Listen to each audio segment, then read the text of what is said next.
அன்பு தமிழ் சொந்தங்களுக்கு வணக்கம். வள்ளிமலை முருகன் கோவிலின் சிறப்புகளை பற்றி இந்த பதிவில் பார்க்க இருக்கிறோம். வேலூர் மாவட்டம் காட்பாடி அருகே அமைந்துள்ள குன்றின் மீது உள்ளது. வேலூர் பொன்னை செல்லும் பேருந்துகள் வள்ளிமலை அடிவாரம் வழியே செல்கிறது. இக்கோவில் வேலூரிலிருந்து சுமார் 25 கிலோமீட்டர் தொலைவில் உள்ளது. புராண வரலாறு: சமண மதத்தில் 23வது தீர்த்தரங்கராக திகழ்ந்தவர் பார்சுவநாதர். இவர் முக்குடையின் கீழ் அமர்ந்த நிலையிலும் நின்ற நிலையிலும் சிற்பங்களாக வடிக்கப்பட்டுள்ளார்.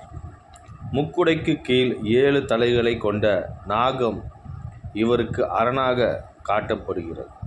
எனவே இவரை பார்சுவநாதர் என்று கூறுவர். இவரது பாதுகாவலர்களாகவும் அவர்களின் சாசனா தெய்வமாகவும் விளங்கியவர்கள் பத்மாவதி, இயக்கியம்மனும் இயக்கன் தர்ணேந்திரனும் ஆவர். சிற்பங்களில் பத்மாவதி இயக்கியம்மன் சற்று ஒய்யாரமாக அமர்ந்த நிலையில் வடிக்கப்பட்டுள்ளது. தனது வலது கையை அபய முத்திரையுடன் தூக்கிய தனது இடது காலின் மேல் வைத்த நிலையில் காணப்படுகிறது. இச்சிற்பம் வேலூர் மாவட்டம் காட்பாடி அருகே அமைந்துள்ள பள்ளிமலையில் காணப்படுகின்ற சமண பெண் தெய்வமாகிய பத்மாவதி இயக்கியம்மன் ஆகும். வள்ளிமலை ஒரு சமணத்தலமாக விளங்கிய ஒன்று.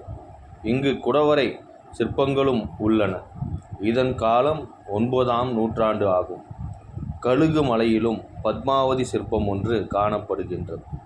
பத்மாவதி வழிபாடு 18ஆம் நூற்றாண்டு வரை காணப்படுகின்றது. கோவிலின் அமைப்பு: வள்ளிமலை கோவிலின் கருவறையில் முருகன் வள்ளி தெய்வானையுடன் காட்சி தருகிறார். வள்ளி குறவர் வேடர் குலத்தில் வளர்ந்ததனால் அர்த்த ஜாம பூஜையில் தேனும் தினைமாவும் நைவேத்தியமாக படைக்கப்படுகின்றது. வள்ளி வாழ்ந்த இடம் என்பதால் அவளது பெயரிலேயே இத்தலம் அழைக்கப்படுகின்றது. அடிவாரம் மற்றும் மலைக்கோயில் குமரி வள்ளிக்கு தனி சன்னதி இருக்கிறது. வள்ளி கையில் பறவை விரட்ட பயன்படுத்தும் உண்டிவில் கவன்கள் வைத்திருக்கிறார். முருகன் வள்ளியுடன் பேசிக் கொண்டிருந்தபோது அங்கு நம்பிராஜன் வந்து விட்டார். எனவே முருகன் வேங்கை மரமாக உருவால் தன்னை மறைத்து கொண்டார் என்கிறது ஐதீகம். இந்த மரமே இத்தலத்தின் விருட்சமாக இருக்கின்றது. அருணகிரிநாதரால் திருப்புகழ் பாடப்பட்ட தலம் இது.